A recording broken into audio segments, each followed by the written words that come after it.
Ça fait depuis le mois de novembre que je vous ai pas présenté 4 nouveaux Ichi et du coup on va se rattraper maintenant. Bon les gars, faites pas trop attention à ma voix, aujourd'hui je suis malade, je suis un petit peu enrhumé donc je suis pas en train de vous draguer, vous inquiétez pas. En tout cas mes petits coquins, j'espère que les animés vont vous plaire. Bref, comme d'habitude, l'introduction finie, c'est parti pour les 4 animés Ichi.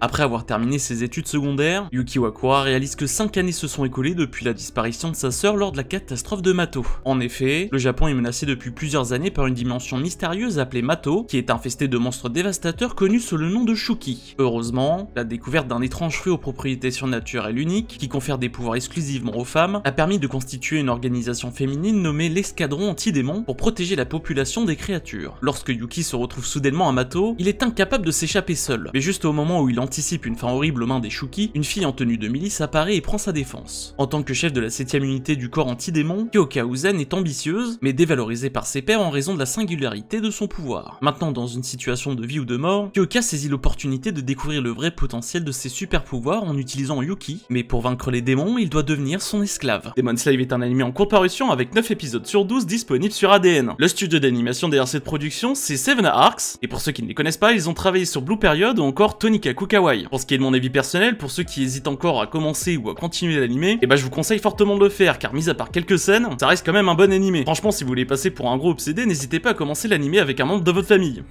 Après avoir nettoyé la salle du club de calligraphie, Keiki Kiryu trouve une lettre d'amour qui lui est adressée sur le bureau du club. Désireux de pouvoir enfin avoir une petite amie, il ouvre l'enveloppe pour y trouver une lettre et une petite culotte de l'expéditeur. Avec seulement cette culotte pour découvrir l'identité de l'auteur de cette lettre, Keiki réduit son cercle de recherche aux 4 filles qui l'ont aidé à nettoyer la salle du club ce jour-là. Sayuki Tokihara, la présidente du club de calligraphie, Yuika Koga, un membre de comité de bibliothèque, Mao Nanju, une amie proche du héros, et Mizuaki Ryo, sa petite sœur maladroite qu'il ne compte pas. Keiki est persuadé que l'une de ces 3 personnes est l'auteur de cette lettre, et fera tout pour la trouver et ainsi lui donner une réponse décente. Ensuki est un animé de 12 épisodes disponible sur ADN. C'est le studio Geek Toys qui s'occupe de l'animation. Petite information, ils ont déjà travaillé sur Liar Liar, Plunderer ou encore Death's Display. Bon, en réalité, c'est un bon animé dans l'ensemble qui se laisse regarder. L'animé m'a fait beaucoup rigoler, surtout avec tous les fétichismes qu'il arbore. Donc bref, je le recommande, n'hésitez pas et foncez. J'en profite pour faire une petite pause dans cette vidéo pour vous inviter à vous abonner, activer la cloche pour rester averti des prochaines sorties vidéo, à commenter et à liker, ça aide à développer la chaîne. 10 années se sont écoulées depuis que Satou a fait la rencontre de Hime, une mystérieuse et charmante jeune femme apparue comme par magie au beau milieu de la forêt. Cette dernière, en réalité une princesse tout droit venue d'un autre monde, s'apprête à repartir chez elle afin de sauver son royaume d'une armée maléfique. Seulement, au cours de la dernière décennie, Satou est tombé follement amoureux d'Hime et refuse de la laisser partir sans lui avouer ses sentiments. Bien décidé à se déclarer, le jeune homme part à sa rencontre dans la forêt et n'écoutant que son cœur, la suit à travers le portail. Propulsé dans le monde d'origine de son ami, Satou fait alors irruption au beau milieu d'une cérémonie de mariage au cours de laquelle Hime s'apprête à s'unir avec un autre homme. Mais avant même de comprendre ce qu'il se passe, une créature démoniaque apparaît de nulle part et attaque la princesse. C'est alors que cette dernière prend une décision qui s'apprête à changer le futur de Satou et du royaume tout entier. Pourtant prête à s'unir à quelqu'un d'autre, elle passe un anneau magique au doigt de son ancien ami, faisant de lui son époux, et lui conférant par la même occasion une force extraordinaire qui lui permet de vaincre le monstre. Désormais chargé de la lourde tâche de sauver le royaume, Satou va devoir obtenir 4 autres anneaux en épousant 4 autres princesses, dans le but d'obtenir la puissance nécessaire pour vaincre l'armée démoniaque. Palace of Wedding Rings est un animé en courte parution avec 8 épisodes sur 12 disponibles sur Crunchyroll. Notez 4,5 étoiles pour 10 000 avis sur Crunchyroll, vous pouvez me croire, l'animé est plutôt pas mal. Un animé très beau visuellement et qui vous fera passer un très bon visionnage, surtout pour les amateurs de fanservice. Bon après je pense que le côté isekai est surtout là pour cacher le côté Ichi et harem. Mais bon, va bien falloir assumer au bout d'un moment. Takeru Oyama s'est inscrit à la Tenbi Academy, une école secondaire privée préparatoire qui est passée d'élèves uniquement féminins à mixtes. De plus, il existe des dortoirs pour les étudiants. Espérant avoir une vie remplie de jolies filles, il retrouve son amie d'enfance Haruko Amaya qui lui fait visiter l'école. Cependant, Tenbi est très loin d'être une école comme les autres. En plus des cours de tous les jours, Takeru apprend que l'école est destinée aux étudiants possédant des énergies magiques et spirituelles appelées éléments et qui utilisent des armes artisanales appelées Maken. Les élèves participent à des matchs de combat préparés par l'école qui mettent en valeur leur pouvoir. Bien que ses propres capacités et Maken ne soient pas apparentes au début, Takeru se retrouve bientôt entouré de filles, dont Inaoku Shiya, une fille séduisante qui se dit sa fiancée, et Kodama Himegami, une blonde populaire qui dit vouloir le tuer. Il rejoint le comité de sécurité appelé Organisation Anti-Pervers, également connu sous le nom de Makenki, qui soutient les activités du conseil étudiant. Makenki est un animé de 2 saisons avec 12 et 10 épisodes chacune. L'animé contient aussi pas mal d'épisodes spéciaux et aussi 2 OAV que vous pourrez retrouver sur internet. Et pour cet animé, je vous laisse vous faire votre propre avis, et n'hésitez pas à me le dire dans les commentaires, et même pour ceux qui l'ont déjà vu. Voilà pour les 4 animés Ichi. J'espère que les animés que je vous ai présentés aujourd'hui vous ont plu et que mon côté malade ne vous a pas trop dérangé au cours de la vidéo. Bref, comme d'habitude, on se retrouve vendredi prochain à 16 h, c'était Marathieu,